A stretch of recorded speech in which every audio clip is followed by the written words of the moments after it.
same as any other lad. I wanted to be just like my dad. Or become a fire truck driver. Or scale the heights like my hero, Spider-Man. Or save the city from the perils of the devious deeds of ogres monstrous. I'd round up all the screaming humans flailing and scamper sprightly round the turrets and railings until I reached the height of its head. I bellow spryly, I'll see thee dead! I'd reach into my plasma pockets, wherein I'd snuck these tiny rockets that on contact with oxygen, or carbon dioxide, perhaps, either then would enlarge and fire as if it were planned into the eyes of the largest bystander, which of course happened to be the thing over which I wanted victory. A gargoyleous groan. Its eyes all bled, and grasping at its boiled and bald and grimy head, begins to tumble. Slow but colossal. Lands as a mass of gastrous waste.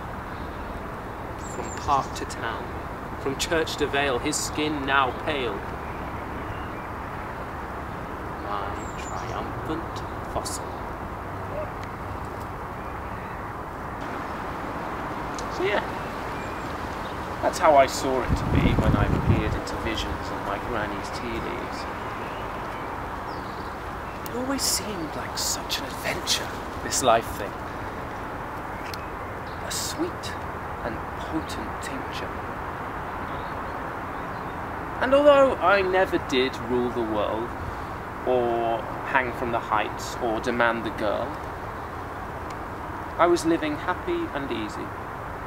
Job at a desk, weekends were breezy. And I suppose I never really did make the most of every opportunity. I'd settle for a microwave tea, packet dinner, always picking the girl who was slightly thin. I don't think I knew the value of me like I did when I was wide-eyed and just 3. I'd have got lost in the mediocre. So many hours just wasted, ticking over. My friends were great. So I thought. Until I told them what I'd bought. That I, in fact, had fallen foul to an illness. My. Their eyes, like owls, were so disgusted, appalled at me. They wouldn't even share the same toilet seat. I was swiftly segregated. At work, at home, I was newly unrelated from anyone or anything that had made my simple, ordinary swing rock back and forth. I was thrown off into the sandy pits of Home Alone. Films by the bucket. Meals for one. And hate mail in my now standalone docket. I took the message relatively well, whilst inwardly wishing they'd all burn in hell. But somewhere inside, the hero, he turned.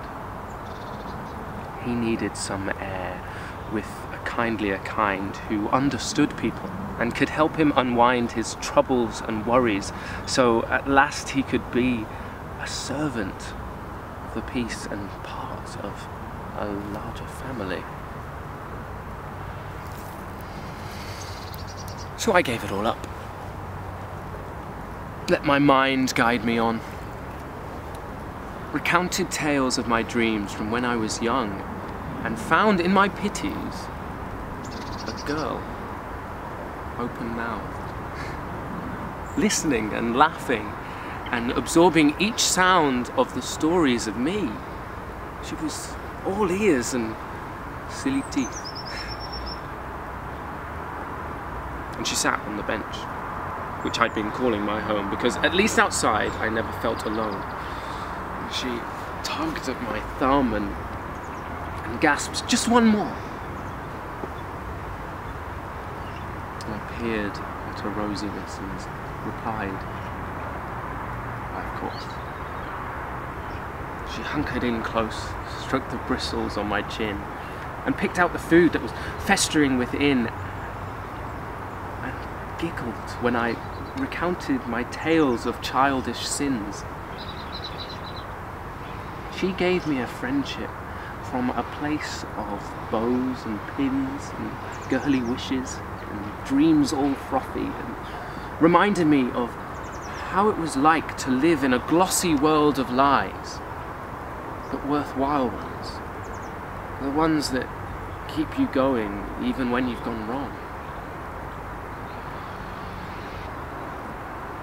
That little girl was not so small.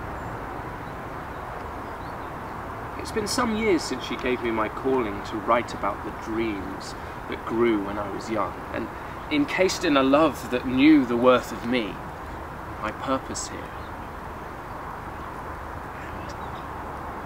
and lifted my imagination to a stratosphere of stories I can now tell in published books. Read aloud and hear the voice I own, the one that says, "These dreams are real, and better lived than any other tale of woe this illness or my friends seem to know." And if I choose to topple off this unsteady sphere of human Scots,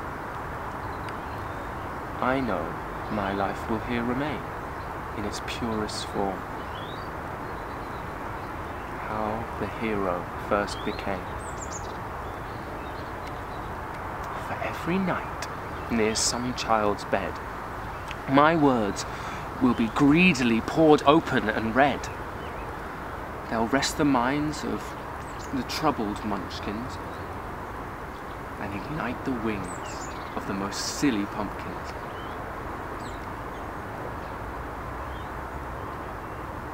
It's good to know, even when I'm dead, that there'll be life in the dreams I never led.